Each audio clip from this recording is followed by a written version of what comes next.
السلام عليكم ورحمة الله وبركاته. بسم الله الرحمن الرحيم. إن الحمد لله نحمده ونستعينه ونستغفره ونعوذ بالله من شرور أنفسنا ومن سيئات أعمالنا. من يهده الله فلا مضل له ومن يضلل فلا هادي له، وأشهد أن لا إله إلا الله وحده لا شريك له، وأشهد أن محمدا عبده ورسوله صلى الله عليه وعلى آله وسلم. أما بعد، لقد أخذنا أمس حسن الاختيار عند الرغبة في الزواج، ونبدأ اليوم أو نشرع في بداية الحياة الزوجية. في منزل الزوجية تبدأ الحياة. Nous avons vu hier ensemble l'importance du bon choix et quelques paramètres à prendre en compte lors du choix de l'époux et de l'épouse. Et aujourd'hui, Inch'Allah, nous allons tenter d'aborder la vie de couple dans le foyer. La vie de couple dans le foyer. Car la vie conjugale ne commence qu'une fois réunie sous un même toit, dans un même foyer. إن الزوج والزوجة شخصان غريبان عن بعضهما، ربط بينهما بهذا الرباط الوثيق، وظللهما سقف واحد، وحوتهما بقعة واحدة، بعد أن لم يكن بينهما تواصل ولا اتفاق. ولذا فمن الضروري التنبه إلى أنهما سيمران بمرحلة خطيرة إن لم يتنبها إلى كيفية التعامل معها، فإنه سيسقط الصرح الذي شرع في تشييده.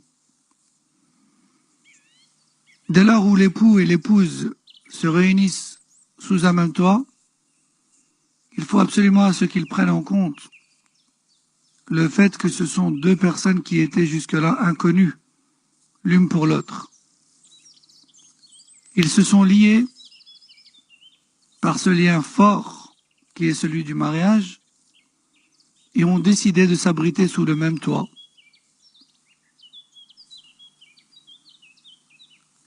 Et c'est à ce moment-là que chacun des deux doit se mettre à l'esprit qu'il va entamer l'une des étapes les plus importantes, si pas même l'étape la plus importante, la plus risquée et la plus sensible de leur vie conjugale. Et s'ils ne s'y préparent pas comme il le faut, et s'ils ne sont pas suffisamment attentifs, et s'ils ne s'y prennent pas comme il le faut, alors ils risquent de détruire cet édifice qu'ils ont à peine commencé à construire. وهذه المرحلة هي الأشهر الأولى من تاريخ الحياة الزوجية، فإنها فترة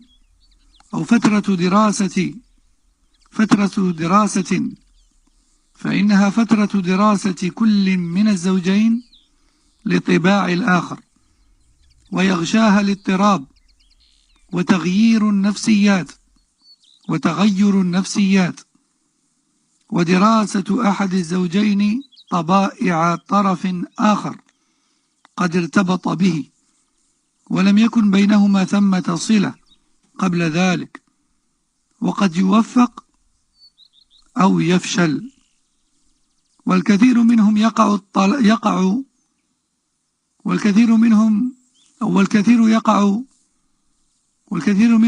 في الطلاق في هذه الفترة، إما لقلة الخبرة أو فقد الصبر أو عدم معرفة التعامل مع الأحداث.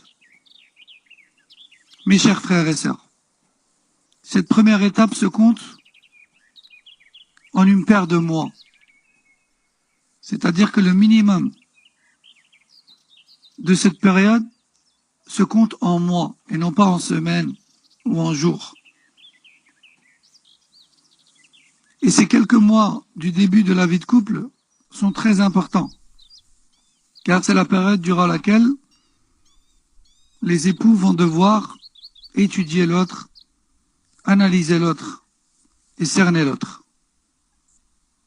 Et durant cette période, les personnalités de chacun des deux ont tendance à s'entrechoquer et se contrarier. C'est pour cela que c'est une période où chacun des deux doit absolument prendre sur lui et apprendre à connaître l'autre et à comprendre l'autre,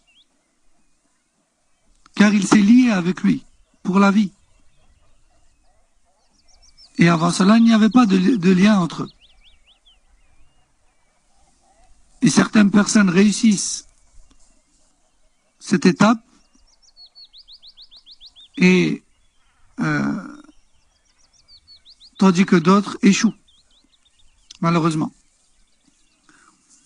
Et c'est lors de cette étape-là que beaucoup de couples échouent et connaissent le divorce. Et le divorce dans cette première étape est dû soit au manque d'expérience, ou bien au manque de patience, ou bien au manque de savoir-faire dans le comportement avec l'autre et dans l'analyse de l'autre. فلا بد لكل من الزوجين تفهم طبائع الشخص الذي اقترن به فيكيف نفسه وفق ذلك من أجل تحقيق حياة سعيدة وإيجاد شخص يستأنس به. والرجل الذكي والمرأة العاقلة من استطاع فهم نفسية شريك حياته بأقصر أمد، فإن هذا مما يرفع منزلته عند صاحبه ويزيد محبته. ثم إن في هذه المرحلة وسائل كثيرة وطرقا عديدة يستطيع من خلالها الزوج أن يستحوذ على قلب زوجته، وتستطيع من خلالها الزوجة أن تملك قلب زوجها. والموفق من وفقه الله للعمل بمرضاته وراقب الله في أعماله ومعاملاته. Il faut donc absolument à ce que les deux époux cherchent à cerner l'autre et analyser l'autre, afin de reconnaître ce qui lui plaît et ce qui lui déplaît pour pouvoir agir en conséquence. Mutuellement, bien sûr. Et c'est de cette manière que l'on concrétise une vie heureuse et paisible. Et c'est de cette manière que l'on s'apaise auprès de l'autre et en la présence de l'autre. Et l'homme intelligent, ainsi que la femme intelligente, sont ceux, comme on a dit hier, qui parviennent à cerner l'autre le plus vite possible. Parce que plus vite tu cernes l'autre, et plus vite tu pourras répondre à ses attentes. Et plus vite tu réponds à ses attentes, plus vite il t'aimera et s'apaisera avec toi. Et cela va dans les deux sens. Et durant cette première période de mariage, il y a bien sûr beaucoup de moyens qui permettent à l'un et à l'autre de s'emparer du cœur de son époux ou de son épouse. Et Allah Jalla wa Ala donne le succès à qui il veut. فالواجب على الزوج أن يعلم أن هذه الزوجة بمنزلة الأسير عنده، فإنها كانت تعيش في بيت أهلها حرة إلى حد بعيد، لا أحد يفرض عليها رأيا، وليست بملزمة أن تعمل بقناعات غيرها. فإذا بالوضع الآن مختلف، فالمرأة حين تتزوج فإن مصيرها ارتبط بمصير غيرها، لا تستطيع الخروج عن طاعته، لا تستطيع الخروج عن طاعته ولا أن تعمل ما تريد دون مشورته، لأن ارتباط المصير بالزوج هذا أبسط حقوقه، ولربما عملت بقناعات زوجها في أمور لم تكن مقتنعة بها إلى حد بعيد. ولذلك قال صلى الله عليه وسلم: استوصوا بالنساء خيرا فإنهن عوان عندكم، أي أسيرات. وحق الأسير إكرامه ورحمته وكف الظلم عنه والإحسان إليه، فمن علم هذا عاملها بما يعامل به الأسير. فإذا كان الحزم مطلوبا من جهة الرجل فإن الظلم مذموم، وإن كانت التربية مطلوبة منه فإن إحسانها مطلب أعلى. Aussi, il faut absolument et obligatoirement à ce que le mari prenne en compte une chose très importante. Quelle est-elle? C'est que cette femme qu'il a aujourd'hui pour épouse était peut-être juste avant cela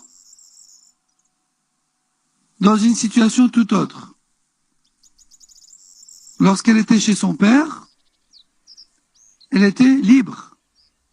Personne ne lui imposait une vision de choses, personne ne lui imposait des tâches, peut-être, et personne ne lui imposait d'être convaincu par l'un ou l'autre avis, et peut-être même qu'elle avait des règles générales à suivre parmi les règles de ses parents, des heures d'entrée ou des heures de sortie, sans plus. Mais voici que du jour au lendemain, une fois mariée, tout bascule. Elle dépend de son mari. Elle ne sort qu'avec l'autorisation de son mari. Elle ne fait une chose qu'après avoir demandé l'avis de son mari, etc. Et cela fait partie des plus simples des droits de son mari sur elle. Et ça, il faut le prendre en compte. Et ce qu'on veut dire par le fait qu'il faut que le mari prenne en compte cela, c'est que ce n'est pas chose facile pour sa femme. La nouvelle mariée, celle qui ne s'est jamais mariée, eh bien, cette étape-là est très difficile pour elle. C'est pas si simple, surtout si elle n'y a pas été préparée. Donc il faut patienter avec elle. Il faut patienter avec elle. Surtout si cette fille n'a pas été préparée au mariage. Elle n'a pas été préparée aux obligations ménagères, n'a pas été préparée à avoir un rythme de vie normal, n'a pas été préparée à des règles de vie d'épouse, etc. Donc, pour elle, tout bascule. Donc il fallait doucement avec elle. D'ailleurs, le prophète sallallahu alayhi wa sallam les a comparés dans une telle situation à des servantes, ou encore à des, entre guillemets, à des asirat, donc des servantes. Le prophète sallallahu alayhi wa sallam a dit: prenez soin des femmes, car elles sont un dépôt, ce sont des servantes et un dépôt qu'Allah vous a confié. Cela veut dire que il est du droit de ton épouse sur toi de faire preuve de générosité, de miséricorde, de douceur, et dit autrement, sois facile à vivre et ne sois pas injuste envers elle. Ne fais pas preuve d'injustice et de dureté. Laisse-lui le temps de s'adapter et de prendre, et de s'adapter et de s'adapter à tes habitudes et au rythme de vie d'épouse. Celui qui prend en compte cela va faire preuve de justice et de douceur envers son épouse. Et ça, c'est très important. combien de gens se marient, puis, 1 mois après, 2 mois après, c'est la guerre. Pourquoi? Elle ne nettoie pas comme il le faut. Elle ne fait pas à manger comme il le faut. Ah, elle ne se réveille pas à 9 heures, elle se réveille à 10 heures. Ou elle se réveille à 11 heures. Maintenant, elle appelle trop sa mère. Ou elle veut toujours aller voir sa mère. Ou ceci ou cela. C'est normal. Peut-être que ce changement de mode de vie est pour elle difficile. Et peut-être qu'elle n'a pas été préparée. Tout simplement. Donc il faut la comprendre de ce côté-là. Donc l'injustice est une chose blâmable et le fait d'apprendre à ton épouse, de l'éduquer et de l'aider à s'adapter est une chose fortement recommandée. وعلى كل فإن فهم هذا الحديث من جانب الزوجين مما يفتح طريق الهدوء المعيشي بين الطرفين ومن الضروري حين يطالب الرجل بالرحمة والإحسان وعدم التسلط لغير معنى كان من المهم أن تعرف الزوجة أن الارتباط بالرجل يعني أنها لن تكون على حالها قبل الزواج تفعل ما تشاء وما تريد دون الالتفات لأحد بل ستجد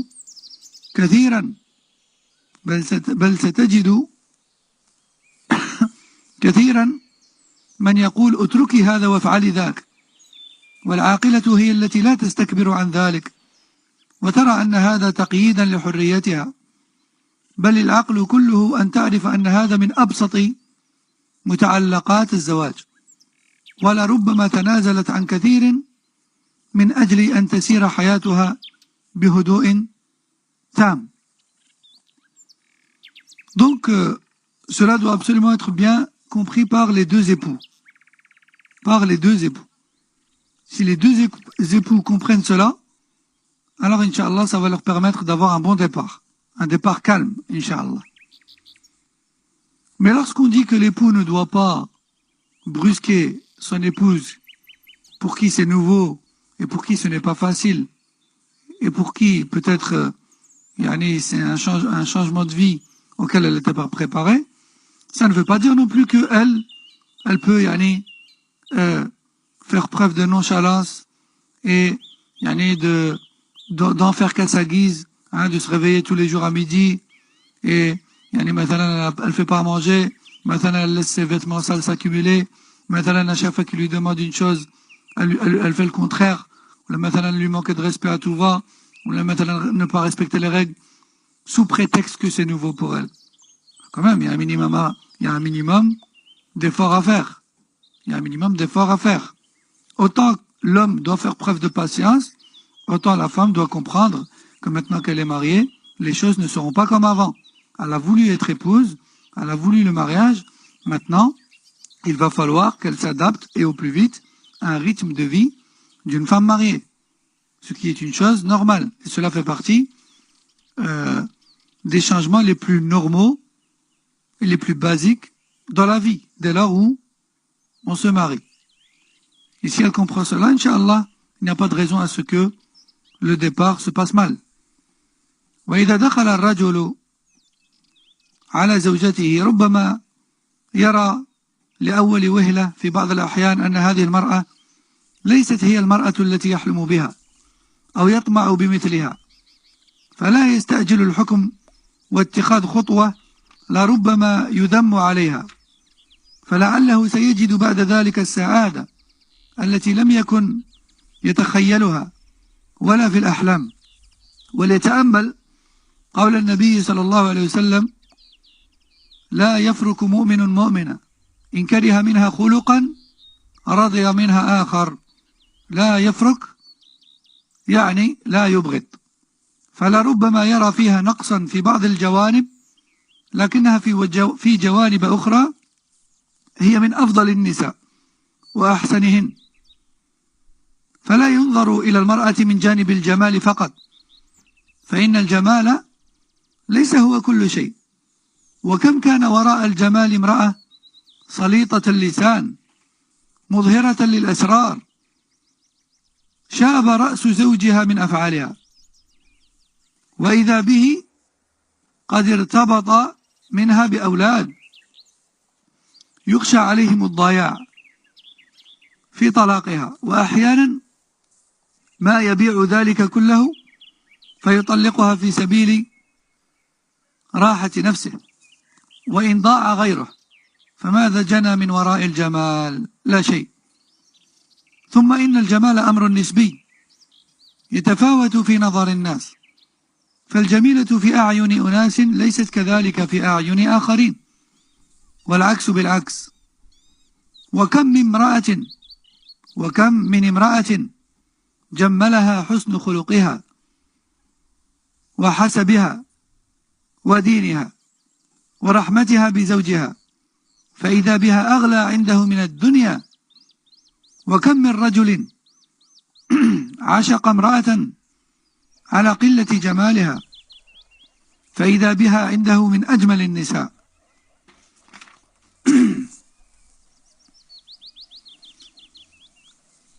Chers frères, si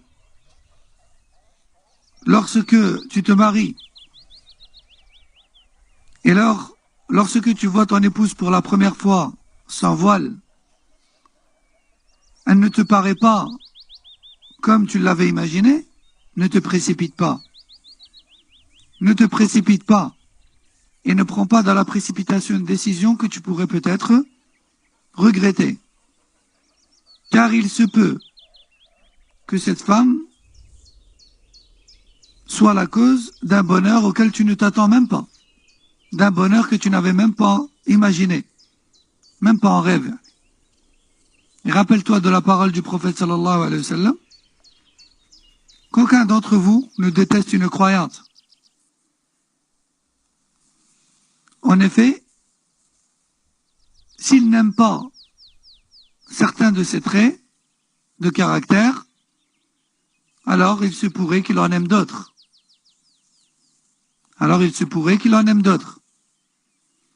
Peut-être que cette épouse a des défauts dans certaines choses.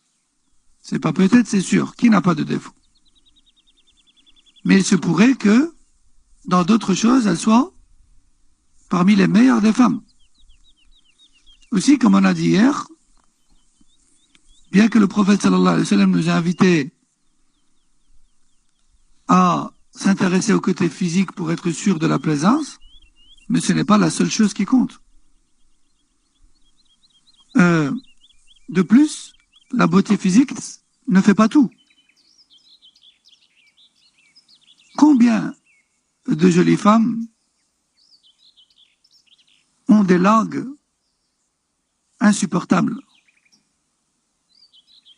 des langues qui prononcent des mots ou des paroles blessantes. Combien de jolies femmes dévoilent et divulguent les secrets? Combien de jolies femmes, ayant été épousées pour cela, ont rendu les cheveux de leur mari blancs de par leurs actes? Et peut-être même que malheureusement, il est trop tard car il a des enfants avec elle.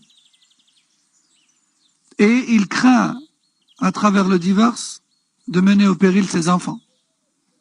Alors il patiente sur son mal, malheureusement.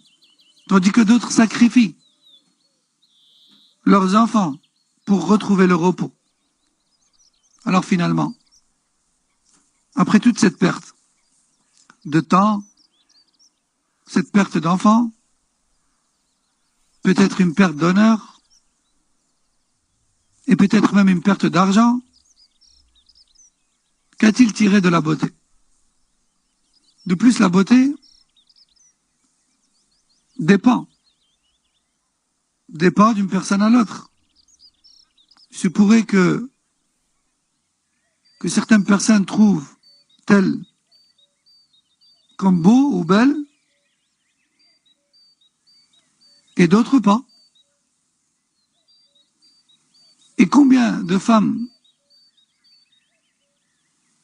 qui ne paraissent pas ou qui n'a pas paru belle aux yeux de leur mari les premiers jours, a fini par être pour eux la plus belle des femmes de par son comportement, sa pudeur, sa pratique religieuse, sa douceur, sa miséricorde.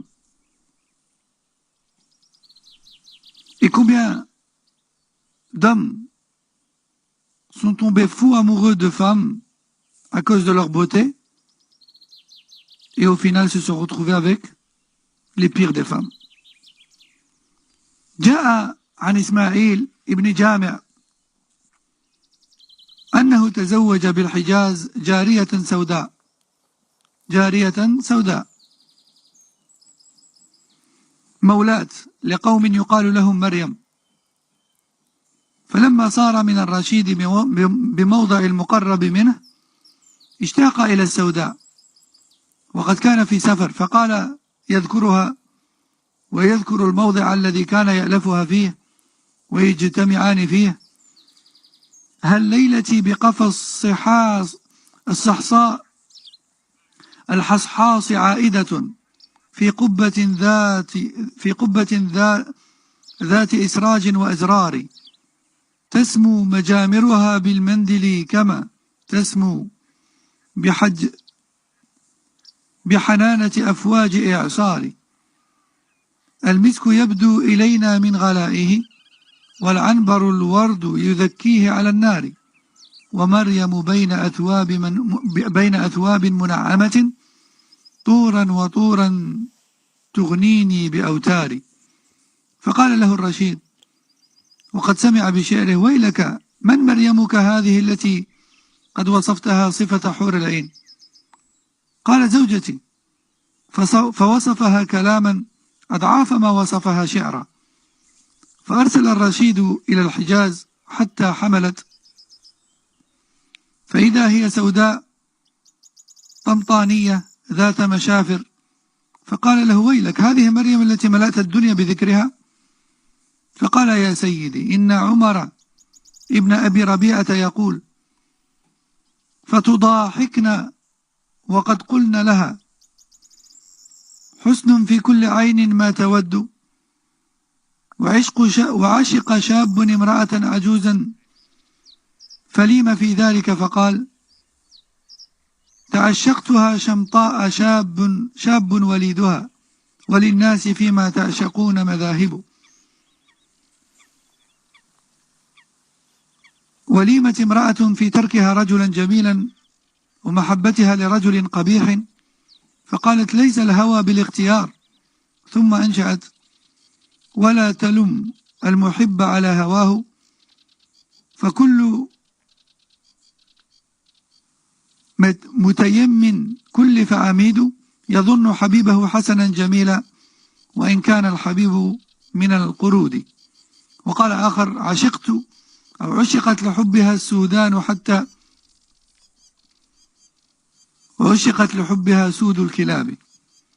المهم, de façon résumée, tous ces vers poétiques laissent entendre que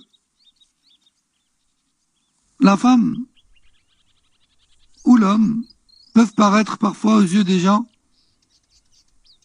très moches, mais aux yeux de leurs époux et épouses, les plus beaux des gens. Pourquoi? De par la miséricorde et l'affection et le mawadda qu'il y a entre les deux. Même si au départ, comme on dit, c'était pas l'amour fou. Et Allah tabaraka wa ta'ala, c'est lui qui place entre les époux al-mawadda wa rahma, comme dans le verset qu'on a cité hier. Wa ja'ala baynakum mawaddatan wa rahma. C'est Allah qui place entre les époux al-mawadda et al-rahma. فالجمال أمر نسبي ولا ندعي المثالية فنقول إنه ليس مطلوبا، لكن الذي نعنيه أنه ليس كل شيء، وما يقال للرجل في هذا يقال للمرأة، فإنما جمال الرجل في أخلاقه وحسن عشرته. Donc, en fait, nous ne sommes pas en train de dire que la beauté physique n'est pas importante. Non, pas du tout. Ce que je suis en train de dire, c'est surtout que la beauté physique n'est pas le plus important. C'est important, mais ce n'est pas le plus important. Et aussi que la plus belle des choses est surtout dans le comportement et la vie en commun. Le comportement dans la vie en commun. C'est ça le plus beau. Car il se peut que tu aies l'homme le plus beau ou l'épouse la plus belle, mais elle te fait la misère. Ou il te fait la misère. Alors effectivement, c'est le plus beau, c'est la plus belle, mais ça s'arrête là. C'est point à la ligne. Tout comme il se pourrait que tu trouves pas ton époux ou bien ton épouse comme étant très très belle, mais masha'Allah, son respect, sa miséricorde, son obéissance, son affection, sa mawadda, tu es presque convaincu que tu trouveras pas mieux. Le repos. Ça te procure le repos. Après, bien sûr, si on peut trouver les deux, ou un minimum dans les deux, réunis dans une seule personne, alors bien sûr, c'est la meilleure des choses. Non.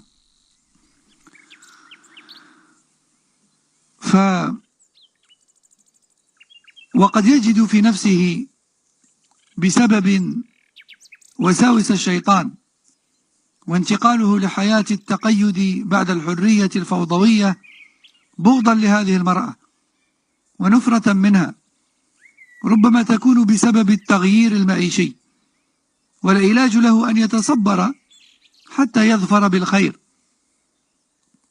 ويمثل العشق لزوجته حتى يألفه. ومما يحقق له ذلك إدامة النظر والمخالطة، فإن من الناس من توجب له الرؤية نوع محبة، فإن دوام النظر والمؤانسة والمخالطة تنمو به المحبة كالبستان إذا زرع، فإن أهمل يبس وإن سقي نما. Aussi, chers frères et sœurs, certains de nos frères et certaines de nos sœurs, dès qu'ils se marient, ils commencent à voir la vie sombre. Ils commencent à voir la vie en noir. C'est-à-dire qu'ils ne ressentent plus de joie de vivre. Ils n'arrivent plus à se sentir heureux et joyeux comme avant le mariage. Et cela, bien sûr, peut avoir diverses raisons. Mais parmi les raisons, il y a l'attachement à la vie dite, entre guillemets, de liberté et de désordre qui a précédé le mariage. Dès lors où le frère ou la sœur ne parvient plus à vivre avec cette liberté et ce désordre qu'il avait avant le mariage, il a du mal à s'y faire à cette vie ordonnée de marié. Et le seul remède à cela, c'est de patienter et d'essayer de voir les bons côtés des choses et les mérites de la vie de marié. Aussi, certains ou certaines se sentent malheureux dès lors où ils se retrouvent, disons-le clairement, restreints à une seule personne, et ce, à vie. Il ne parvient pas à ressentir d'apaisement ni d'augmentation d'amour en cela. Et certains savants conseillent à ce genre de personnes tout simplement à s'intéresser davantage à l'autre, de lui poser des questions, de chercher à le connaître intérieurement, de chercher à connaître sa vie, son enfance, de chercher vraiment à cerner l'autre, parce que l'observation et la connaissance de l'autre en profondeur permet parfois de fortifier les liens, d'augmenter l'amour et de procurer un certain bien-être et une joie en la compagnie de cette personne. Et certains savants comparent cela à quoi? Comparent cela à un jardin. Si tu plantes des choses dans ce jardin, que tu t'en occupes tous les jours, que tu le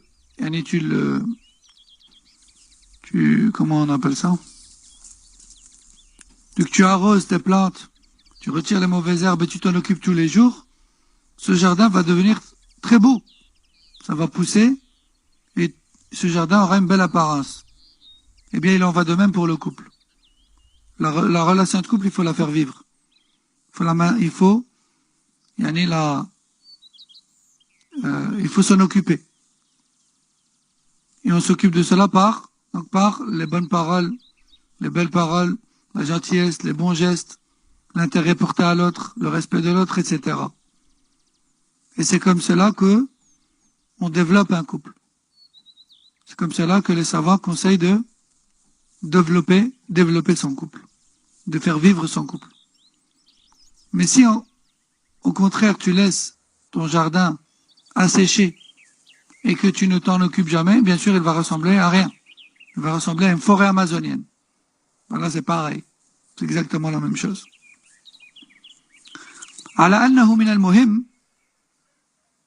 أن يعرف أن القليل من البيوت مما بني على الحب. وفي ذلك قال عمر بن الخطاب رضي الله عنه: أقل البيوت مما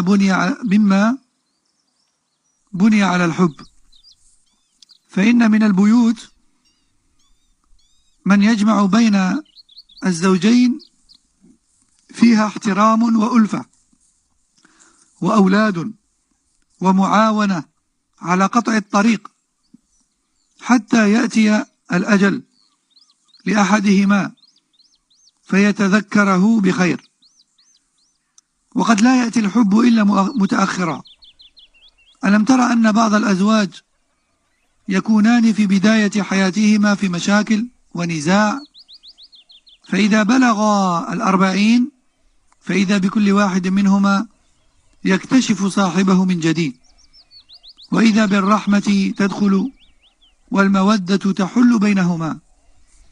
ولذلك حري بنا أن ننبه إخواننا وأخواتنا إلى سن 40 ودوره في مسيرة الحياة الزوجية، وأن فيه في الغالب إحساس المرأة بالفراغ بعد زواج الأبناء وانشغالهم في زحمة الحياة.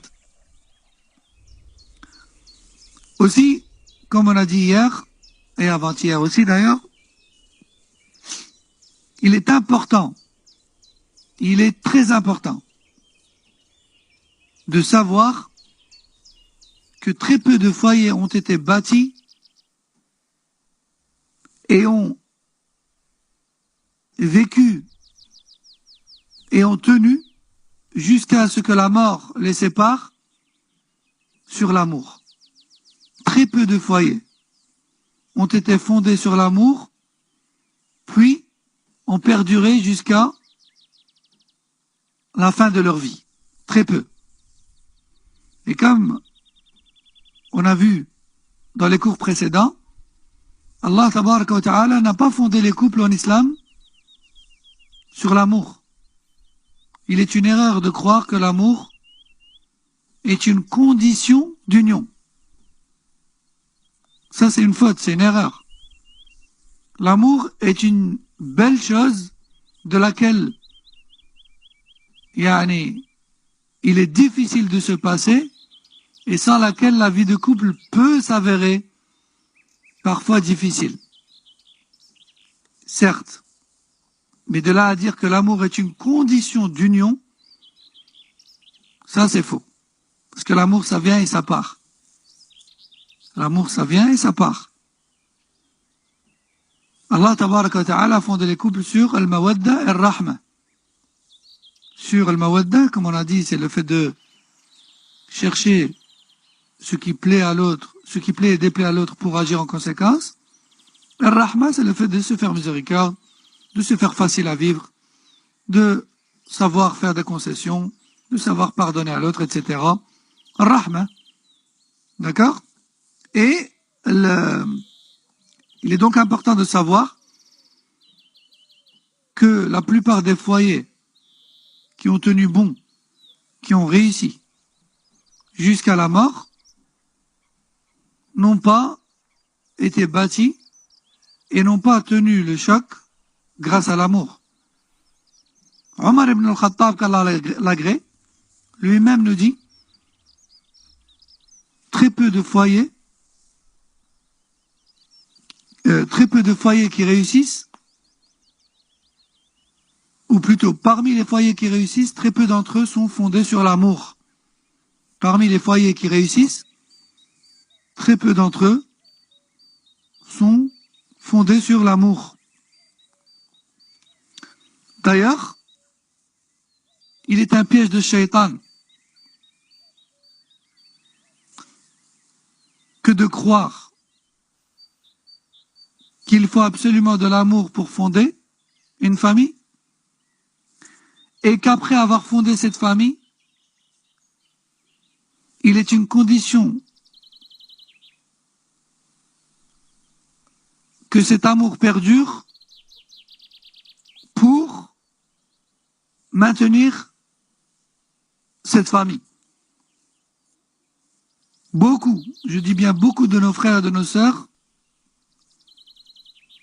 détruisent leur foyer et leur famille et mènent au péril leurs enfants sous prétexte que je ne suis plus amoureux ou amoureuse. Et par Allah, ceci est un piège évident de Shaitan. Car Allah tabaraka wa ta'ala n'a pas fondé les foyers sur cela. Et il y a des moyens qui augmentent l'amour, tout comme il y a des causes qui le diminuent. Donc faites très attention à cela. Réfléchissez à 2 fois, voire à 3, 4, 10 fois avant de penser à détruire une famille. Wallahu al-musta'an.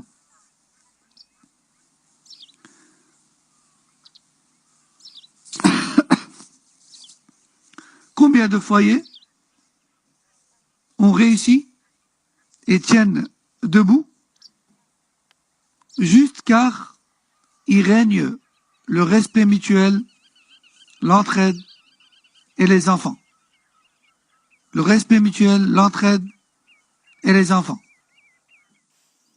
Et aussi, dans certains couples, l'amour ne vient que très tard. L'amour ne survient que très tard. Et dans la plupart des couples, comme on l'a expliqué,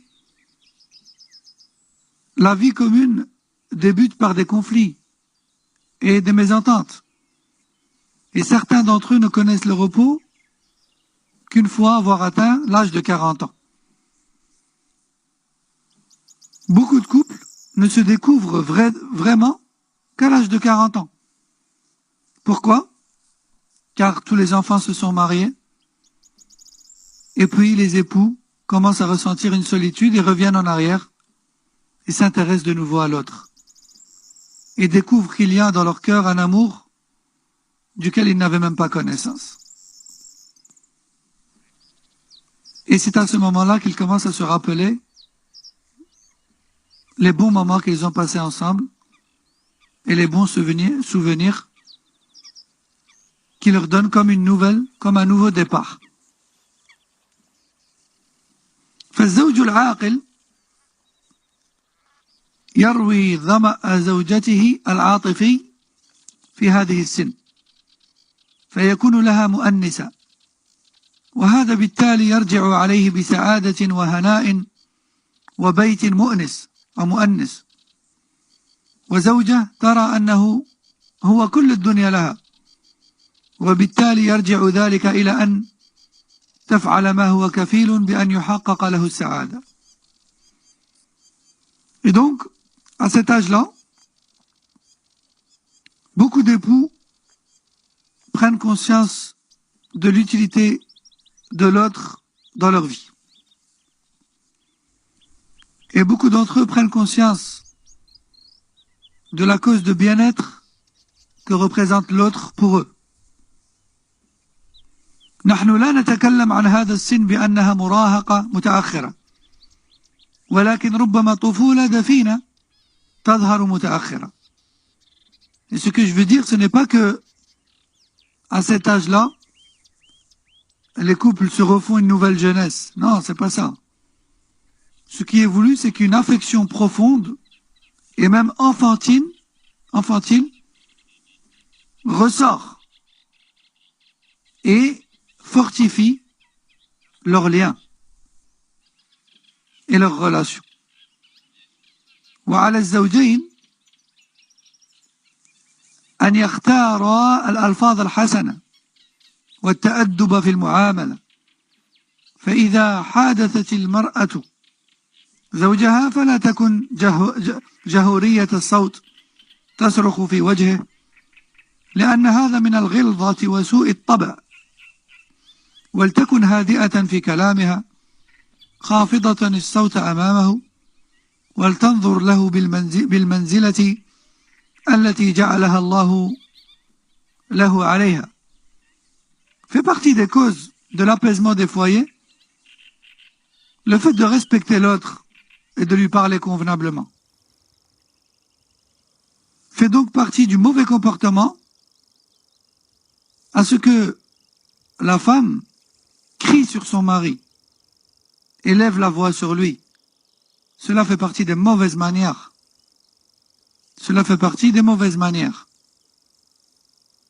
L'épouse doit prendre conscience du statut de son mari par rapport à elle, qu'Allah lui a imposé et non pas que le mari a imposé. فَكَمْ جَمِيلٌ. Et en parlant de cela, j'ai souvenir de certains frères qui se plaignent tristement de leurs épouses, qui, lorsqu'elles se mettent en colère, non seulement elles leur mettent des coups, mais en plus de cela, elle lui crie dessus, l'insulte et claque la porte et s'en va. Et ne revient que plusieurs heures, voire même plusieurs jours plus tard. Comme si les rôles étaient totalement inversés. Et par Allah, ce n'est pas de l'imagination, c'est du réel. Ce que je vous raconte là, c'est des situations qui me sont vraiment parvenues, malheureusement. فكم جميل أن تكلمه خافضة الصوت لا تنظر إليه بحدة ترمي ببصرها إلى الأرض مهابة له وحياء منه وإعظاما له في صدرها، ولا يحسن بها أن يكلمها فتصد عنه أو تنشغل عنه بشيء آخر، وهو قد يكون يتكلم بموضوع يرى أنه من أهم المهمات. Bien sûr, là on parle du comportement de l'épouse envers l'époux, mais cela ne veut pas dire qu'il n'y a rien à reprocher aux époux. À chacun son tour. À chacun son tour. Beaucoup de femmes se plaignent des énervements de leur mari. Mais lorsque tu approfondis les questions, tu découvres qu'en réalité, il s'énerve parce qu'elle a un mauvais caractère et qu'elle ne sait pas parler doucement comme tout le monde et qu'elle ne sait pas discuter. Elle sait juste couper la parole, répliquer, et elle veut toujours avoir raison. Et ça, comme on a dit hier, le fait de ne pas savoir faire des concessions, le fait de ne pas savoir de temps en temps donner raison à l'autre, c'est parmi les plus grandes raisons des discordes, voire même des divorces. Wallah al-musta'an. Donc il est très joli de voir ou d'entendre que l'épouse baisse la voix lorsqu'elle parle à son mari. Elle le regarde également avec douceur et non pas avec mépris. De sorte à faire ressentir à travers son regard du respect vis-à-vis de lui. Et il n'est pas correct pour toi, chère sœur, de détourner ton visage lorsque ton mari te parle, ou de faire autre chose lorsqu'il te parle, de sorte à lui faire comprendre que tu t'en fiches de ce de quoi il te parle. Surtout lorsque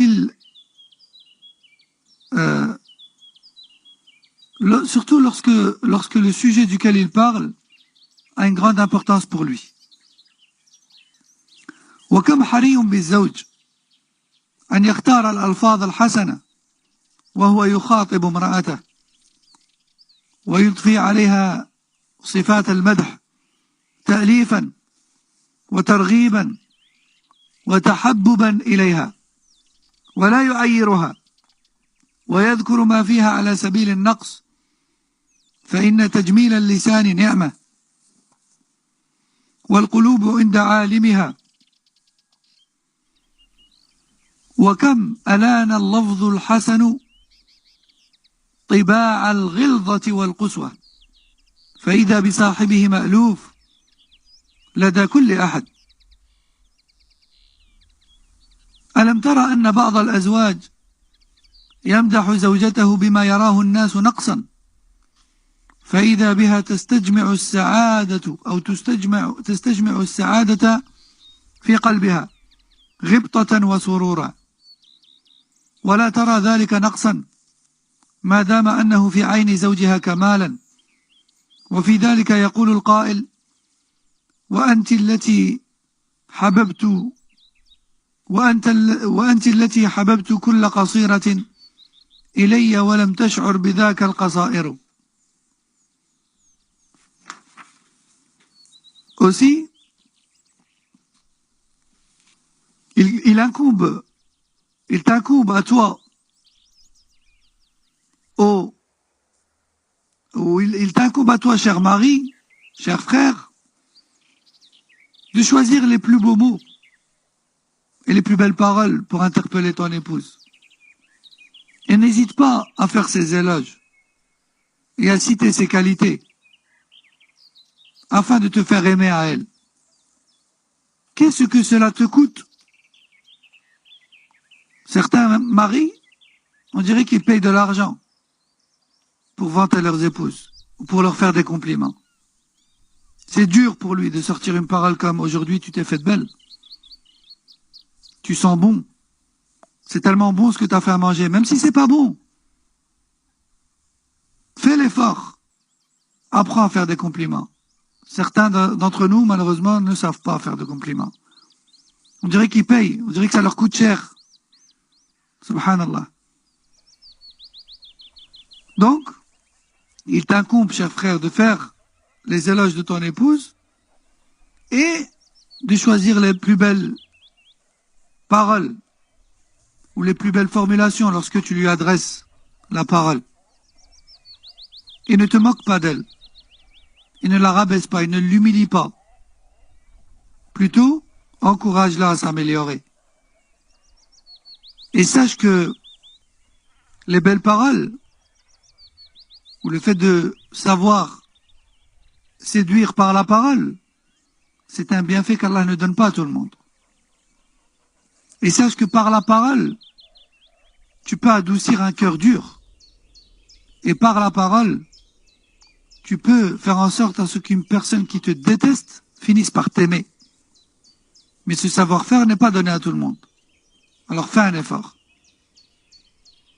Et demande à Allah de te donner ce savoir-faire. Alam tara anna ba'd al-azwaj, ne vois-tu pas que le fait de complimenter ton épouse ou de faire les éloges de certains de ses traits de caractère la rend heureuse, même si ce que tu vantes en elle est considéré chez le reste des gens comme étant un défaut. Prenez un exemple. Il est un défaut chez beaucoup de gens que d'avoir ou que d'être petite de taille. Mais il y a certains hommes qui préfèrent la petite taille. Et donc même si chez la majorité des gens la petite taille est un défaut, si toi tu exprimes à ton épouse que tu aimes sa petite taille et que c'est pour toi une qualité et que tu fais les éloges de cela, eh bien cela va la rendre heureuse. Et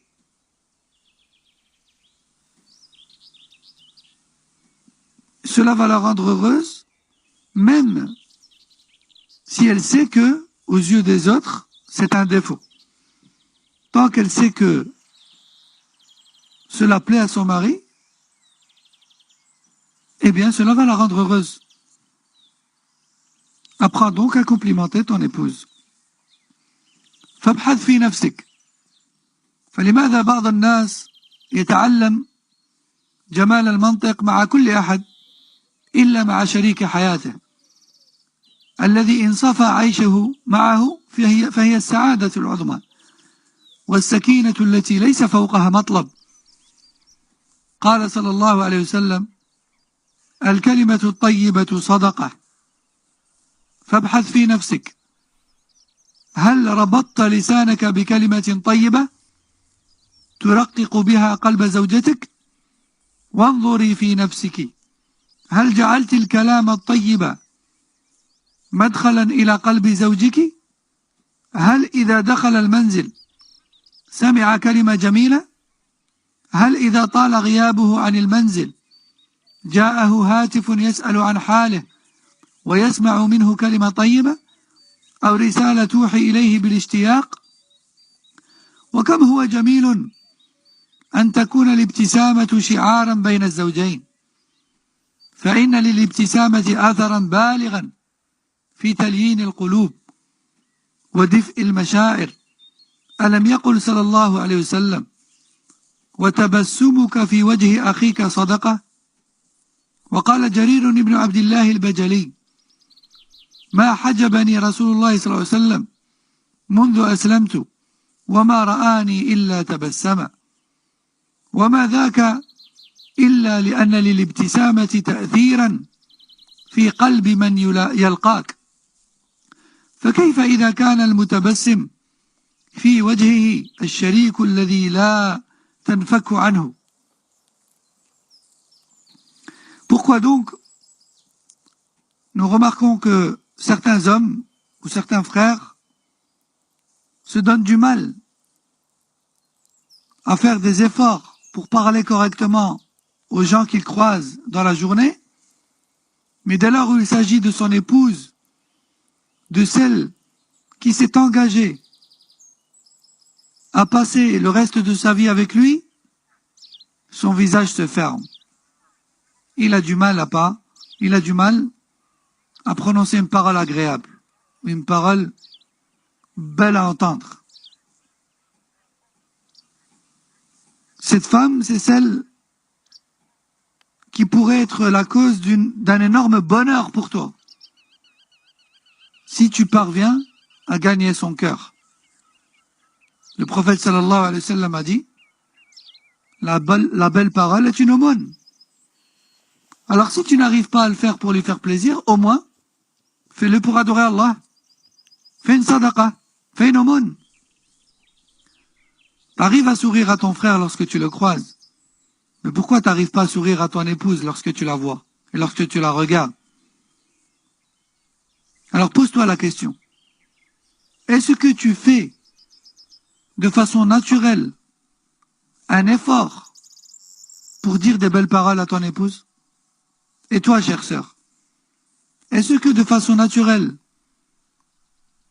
tu tâches de prononcer des belles paroles pour pénétrer le cœur de ton époux? Et lorsque ton mari sort de la maison, est-ce que tu prends la peine de lui prononcer une belle parole de sorte à ce que ce soit la dernière chose qu'il entende en sortant? Ou est-ce que tu l'insultes, ou tu lui dis va-t'en et ne reviens plus? Hein? Et lorsqu'il tarde à l'extérieur, est-ce que tu l'appelles au moins une fois pour prendre de ses nouvelles et t'assurer qu'il va bien? Est-ce que tu fais en sorte de lui faire entendre une belle parole même à distance? Ou lui faire lire une belle parole par message pour lui montrer qu'il te manque? Aussi autre chose, pour revenir au sourire. Le sourire est une chose très importante entre époux. Car le sourire a un effet énorme sur les cœurs. Le prophète sallallahu alayhi wa sallam a dit: ton sourire, lorsque tu vois ton frère, est pour toi une aumône. Et le noble compagnon Jarir ibn Abdullah al-Bajali a dit: depuis que j'ai embrassé l'islam, jamais le messager d'Allah sallallahu alayhi wa sallam ne m'a croisé ni rencontré sans me sourire. Sans me sourire. Vous imaginez? Le prophète sallallahu alayhi wa sallam, qui était le plus pieux, plus vertueux et le meilleur des hommes avec ses épouses, ne croisait jamais une personne dans la rue ou à la mosquée sans lui sourire. Alors je vous laisse imaginer comment il était avec ses épouses. Si une personne extérieure, il lui souriait à chaque fois qu'il la voyait. Comment était-il donc avec ses épouses? Le sourire a un grand impact sur le cœur.